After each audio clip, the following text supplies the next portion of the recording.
현재 한국 사회에서 저나트륨 환자의 급증세는 심각한 공중보건 문제로 대두되고 있으며 이는 잘못된 건강 상식 3가지에 기인합니다. 1. 수분 과다 섭취의 위험성 전해질 불균형. 최근 물을 과도하게 섭취하는 습관 하루 23일 이상이 유행하고 있으나 이는 건강에 해로울 수 있습니다. 마라톤 선수들의 급사 사례를 분석한 결과 많은 경우가 심장마비로 판명되었으며 이는 저나트륨 혈증에 의한 것입니다. 우리 혈액 속의 나트륨나과 칼륨 K는 생체, 전기를 발생시키는 핵심 전해질 일렉트랄라이트입니다. 이는 신경 전달과 근육 수축 심장 포함을 제어하는 필수적인 생체 발전소 역할을 합니다. 갑작스러운 대량의 수분 유입은 혈액 속 전해질 농도를 급격히 희석시키고 전기 발생 능력을 저하시킵니다. 초기 증상으로는 무력감, 두통, 오심 등이 나타나며 장기간 반복될 경우 심장의 정상적인 전기 신호 공급이 방해받아 부정맥어리드미어를 유발하고 최종적으로 심장마비를 일으킬 수 있습니다. 건강에 특별한 문제가 없던 사람이 수면 중 돌연사하는 경우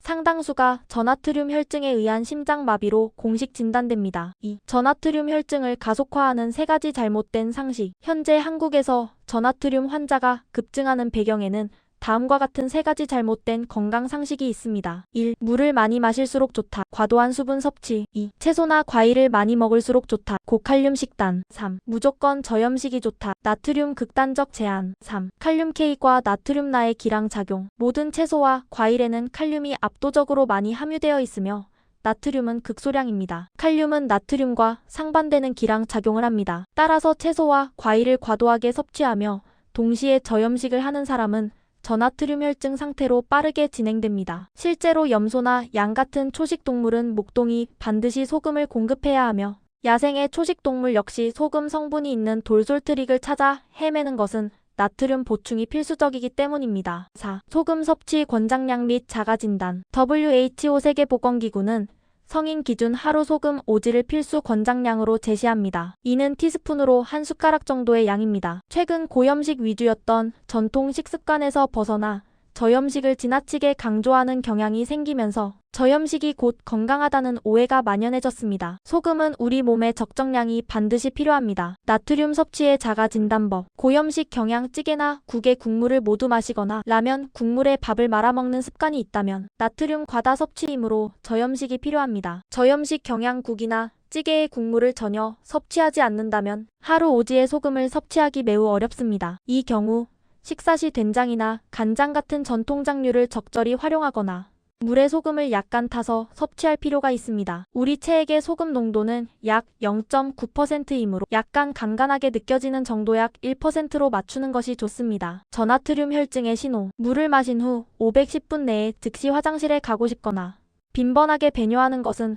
나트륨이 체내에서 수분을 잡아두는 능력이 부족하다는 신호일 수 있습니다. 이 경우 나트륨 섭취량을 늘릴 필요가 있습니다. 가장 정확한 진단 방법. 건강검진 시 혈액 검사에 나트륨나과 칼륨 K 항목을 추가하여 현재 체내 전해질 농도가 적절한지 객관적으로 확인해야 합니다. 5. 물의 온도와 신체 부담. 물 또는 액체의 온도는 신체 내부의 항상성 36.5C를 유지하는 데 중요합니다. 차가운 물이 들어오면 신체는 열을 발생시켜 온도를 올리고 뜨거운 물은 온도를 낮추기 위해 에너지를 소모합니다. 차가운 물, 특히 얼음물은 신체에 과도한 열 발생 부담을 주어 면역력 저하의 근본적인 원인이 될 수 있습니다.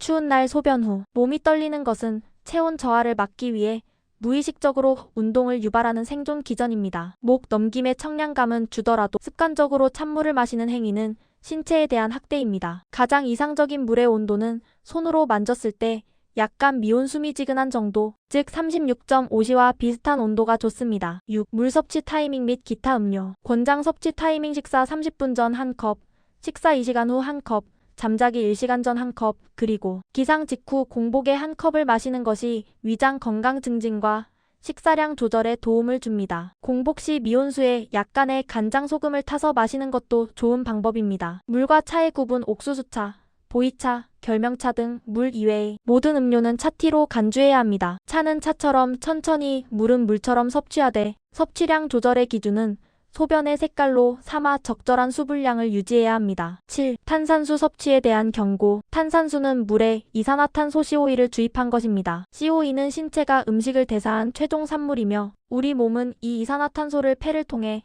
쉴 새 없이 바깥으로 배출하고 있습니다. 인위적으로 COE를 섭취하는 것은 이미 COE 배출을 위해 고생하는 폐에 불필요한 부담을 가중시킵니다. 또한 이산화탄소는 쓴맛을 내기 때문에 청량감을 넘어 습관적인 섭취를 유도하기 위해 향료나 설탕 등 여러 첨가물이 포함되는 경우가 많습니다. 일시적인 청량감을 위한 탄산수 섭취는 가능하겠지만 이를 일상적인 음용수로 대체하는 습관은 신체에 과부하를 주는 행위이므로 지양해야 합니다. 물은 적절한 양을 드셔야 합니다. 과하거나 부족한 것 모두 건강에 좋지 않습니다.